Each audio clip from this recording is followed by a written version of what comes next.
ہمارے آرکیالوجی میں جٹھوم کلچر ہے، تو یہ جب میں نے دیکھے تو میں واقعی دنگ رہ گیا تھا کہ مطلب بلوچستان میں اور اتنے زیادہ تعداد میں مطلب مونیومنٹس ہیں جو اچھے کنڈیشن میں بھی تھے. مطلب یہ نہیں کہ مطلب ان کی کنڈیشن کافی خراب تھی. ظاہر سی بات ہے ریویجز آف دا ٹائم جس کو ہم کہتے ہیں کہ وہ تو کافی سخت ہوتا ہے. وہ تو مطلب ان کو 400 سال 500 سال گزر چکے ہیں، تو تھوڑے بہت مطلب وہ خراب ہو چکے ہیں.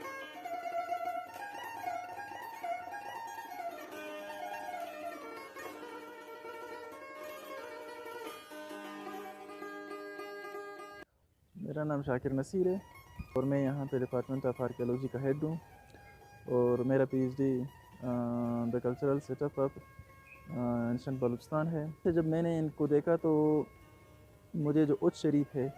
یا کہ جو ملتان میں شاہ رکن عالم وغیرہ کے جو مونیومنٹس ہیں، تو یہ جب میں نے دیکھے تو بالکل مجھے ان کا خیال آیا تھا کہ مطلب اتنی زیادہ تعداد میں یہ ہیں اور یہ ابھی تک ان ڈاکیومنٹڈ یا ان ریکارڈڈ کیوں ہیں. تو جب ان کے اندر میں گیا تھا تو میں مزید حیران اس وجہ سے ہوا تھا کہ اندر جو ان کے جیومیٹری جو بڑی بنے ہوئے تھے یا جو ان کے موٹیوز تھے، تقریباً پولیکروم جس کو ہم کہتے ہیں کہ مطلب 3 کلر سے زیادہ جو پگمنٹس ان لوگوں نے استعمال کی تھی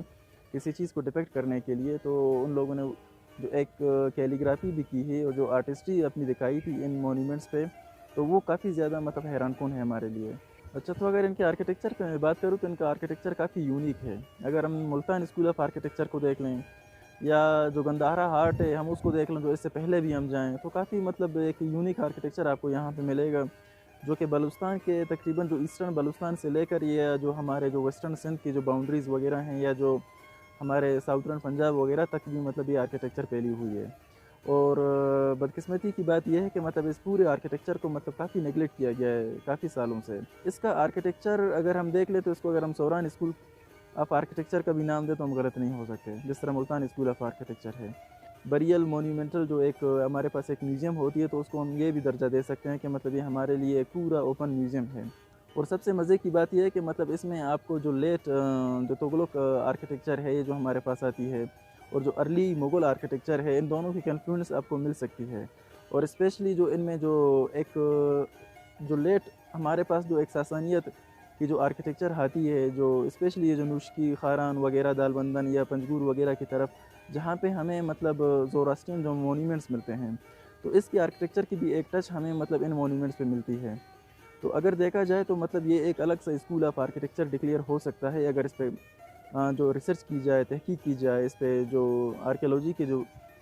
صحیح معنوں میں جو کام ہے یہاں پہ اگر کیا جائے تو میرے خیال میں یہ تو کافی کچھ ہمارے لیے ایک پورا ویل پریزروڈ ایسٹ ہوگا کلچرل. تو میرے خیال میں اگر ان ایریاز پہ فوکس کیا جائے تو بلوچستان کی جو کرونو کلچرل سیکوینس ہے وہ ویل اسٹیبلشڈ ہو سکتی ہے، جس کے بغیر مطلب یہاں پہ آپ کو کوئی کلچرل بریکس یا گیپس وغیرہ کچھ بھی نظر نہیں آئیں گے. اگر ہم جب بھی میر چاکر اعظم رند کی بات کرتے ہیں یا گورام لاشاری کی بات کرتے ہیں تو ہمارے پاس بہت ہی کم مطلب آرکیالوجیکل یا جو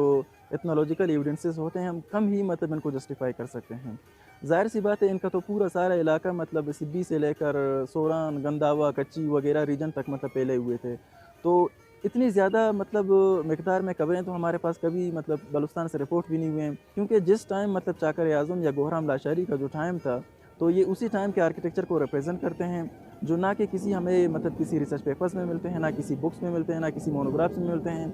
تو ہم اس کنکلوژن پہ پہنچ سکتے ہیں کہ ہو سکتا ہے کہ مطلب یہ جتنے بھی قبریں ہیں یا جتنے بھی مونومنٹس ہیں ہم ان کو انہی سے ریلیٹ کر لیں. تو انہی اسکیچز کے اور اسی ڈرائنگز یا موٹیوس کو اگر ہم لے کے آئیں اپنے سوشل لائف اور انوائرنمنٹ میں، تو میرے خیال میں ہمارے پاس 500 سے 600 سال کی ایک ہسٹری محفوظ ہو سکتی ہے.